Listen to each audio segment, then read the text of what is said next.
ये वीडियो जो है पिछले हफ्ते मैंने डाला था सुंदरकांड का।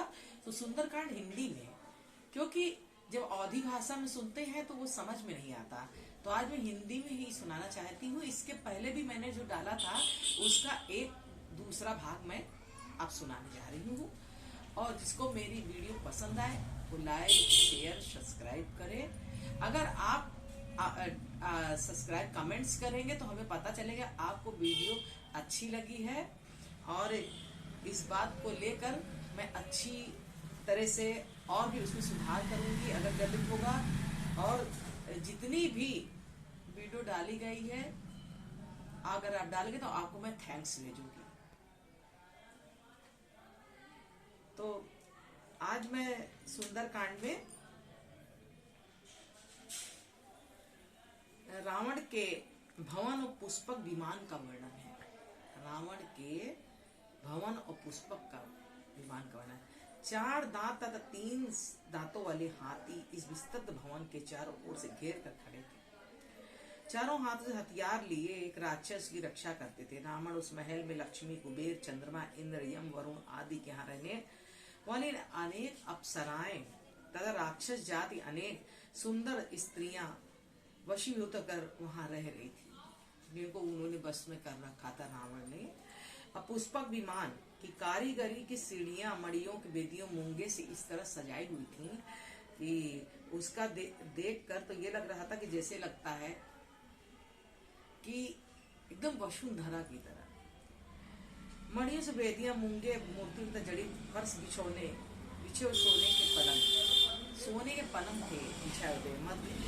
मदिरा पान मधुपान मत तथा निद्रा वशीभूत सहस्त्र रामणिक स्त्रियां देखी। उन सब स्त्रियों को रावण ने युद्ध में इच्छा से अपहरण किया था। और इस तरह से हनुमान जी का रावण के महल में अंतापुर में जाना। अंतापुर मतलब अंदर की ओर जाना, जहाँ रावण के पास हनुमान जी जब जाते तो अंधेरे का टाइम होता तो वो निकल के जाते, तो सोते वो देखते कि रावण सो रहा है, और देखा कि स्त्रियां भी सो रहे, तो उनको ऐसा लगा कि सीता जी कहीं सो ना रही हो। लेकिन सीता जी को उन्होंने देखा कि अरे सीता जी तो बिना राम के कहीं सो ही नहीं सकती हैं, उनको तो नींद भी आ रही होगी, उनके शरीर में नींद है ही नहीं, चैन है ही नहीं है, और स्वामिनी मंदोदरी वहां पे शैया पर सो रही।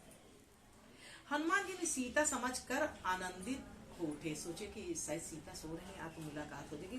फिर इस विचार को छोड़कर महाकपि सीता जी से के विषय में सोचा। भामनी सीता श्री रामचंद्र जी से बिछड़ गई है, इस दशा में ना तो वो सो सकती हैं। इनके मन में आया कि हनुमान जी के कि ना वो सो सकती हैं, ना भोजन कर सकती, ना श्रृंगार कर सकती हैं, हाँ, और दूसरे पुरुषों के पास और देवताओं के पास भी वो नहीं जा सकती हैं। वे किसी दूसरे पुरुष के पास देवताओं को ईश्वर क्यों ना हो नहीं जा सकता। कपिश्रेष्ठ सीता जी के दर्शन के लिए विचारते हुए मधुशाला में पहुंचे। वहां विभिन्न जानवरों के मांस पकाए।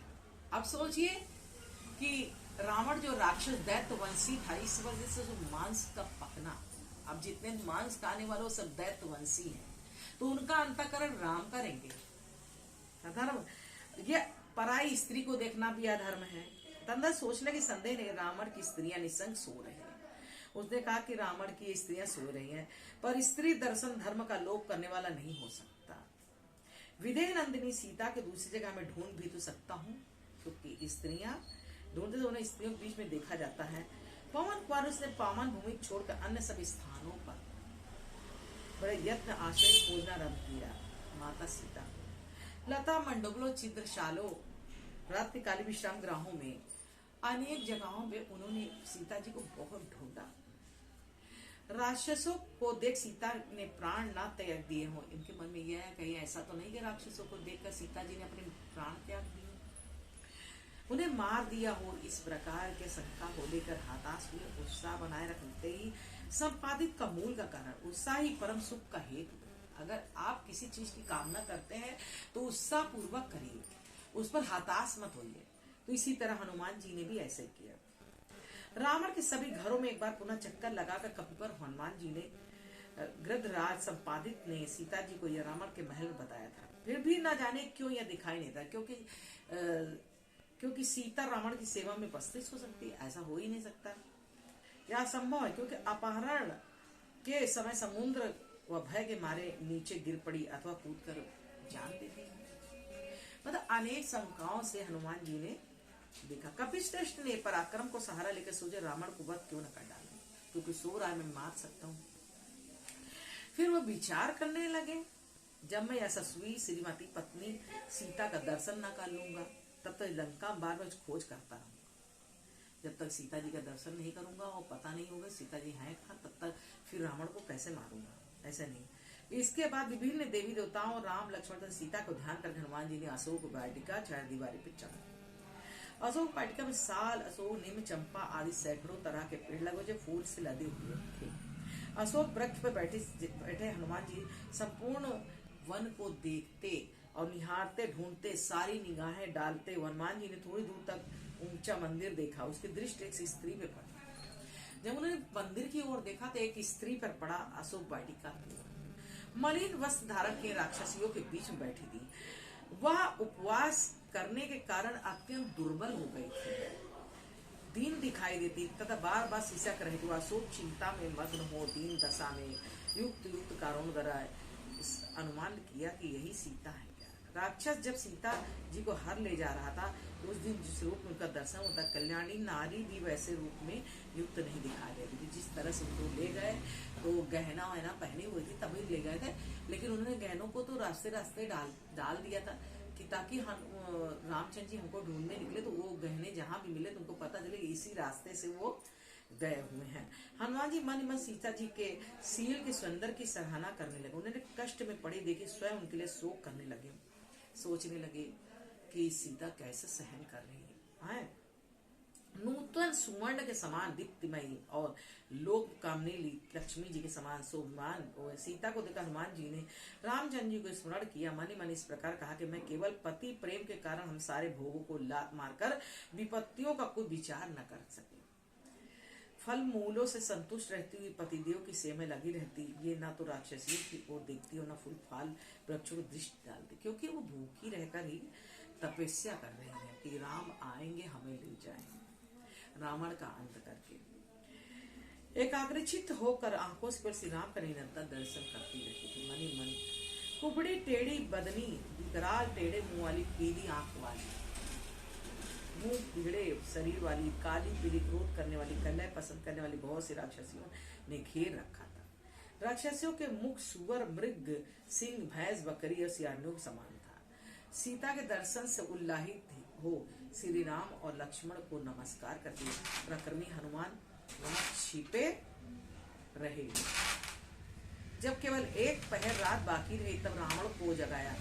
जगाने पर रावण ने सबसे पहले विधि नंदिनी से बोला कि चिंतन किया हो, मत निशाचर काम से प्रेरित हो सीता के प्रति अत्यंत आसक्त हो गया। उसे इस प्रकार से आभूषण धारण किए परम उत्तम शोभा संपन्न उस वाटिका में ही प्रवेश किया। अशोक वन में जाते हुए पुलस्त रावण के पीछे पीछे लगभग 100 सुंदरियां गई।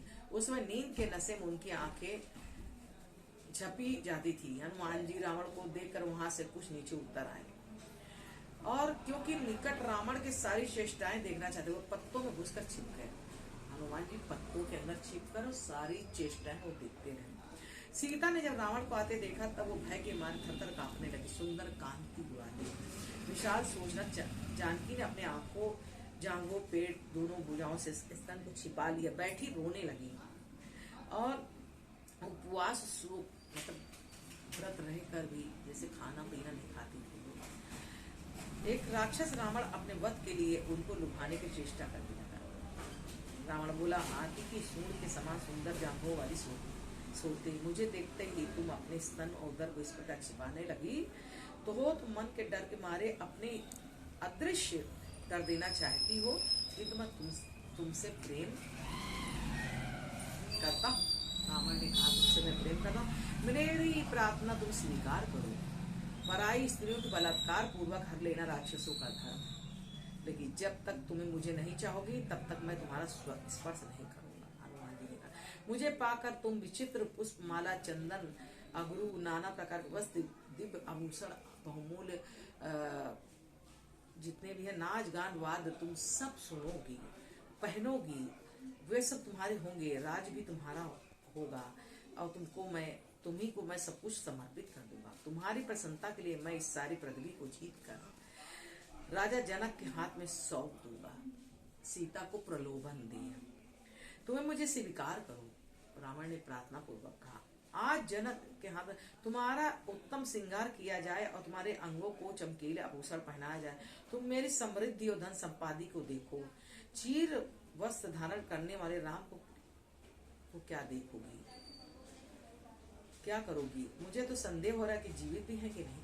हनुमान ने ऐसे कहा, शायद वो जीवित भी है कि नहीं ये राम। पवित्र नुकसान वाली विनय नंदिनी तिलकी की खोज करके रावण को इस प्रकार उत्तर दिया, तुम मेरी ओर से अपना मन हटा लो। प्रेम करते हो तो जो पवित्र व्यक्ति के लिए निंदित हो, तिनके ओट करके रावण इस प्रकार उत्तर दिया, तुम मेरी ओर अपना मन हटा लो।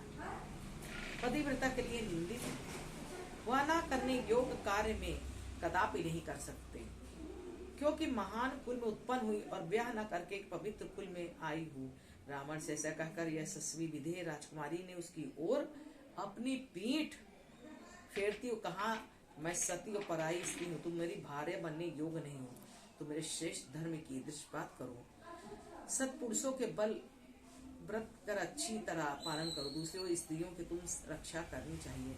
जैसे प्रभा सूर्य से अलग नहीं होती, उस प्रकार मैं श्री रघुनाथ जी से भिन्न हूँ। ईश्वर यहाँ धन के द्वारा तुम मुझे लुभा नहीं सकते हो। शरणागत वत्सल श्री रामचंद्र जी के इस तरह से कहकर सीता जी ने कहा, कदापि मेरे पास मत आना, मैं किसी प्रलोभन में नहीं आ सकती हूँ। श्री राम और लक्ष्मण आश्रम में घुस कर हरण किया था, नहीं तो सभी को इसका फल मिल जाता। क्या कुत्ता रावण कभी दो बाघों के सामने टिक सकता था? सीता माता ने कहा, तुम श्री राम के बाण से मारे जाकर तत्काल प्राणों से हाथ धो बैठो। बोलो वृंदावन बिहारी लाल की जय।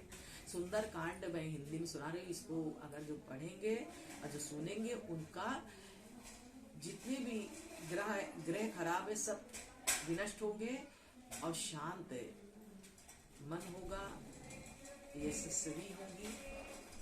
बोलो वृंदावन बिहारी लाल की जय। हरे राम राम राम हरे हरे, हरे कृष्णा कृष्णा कृष्णा हरे हरे, हरे राम राम राम हरे हरे, हरे कृष्णा कृष्णा कृष्णा हरे, हरे राम राम राम हरे हरे, हरे कृष्णा इन्हीं बातों से मैं अपनी वीडियो समाप्त करती हूँ। जिनको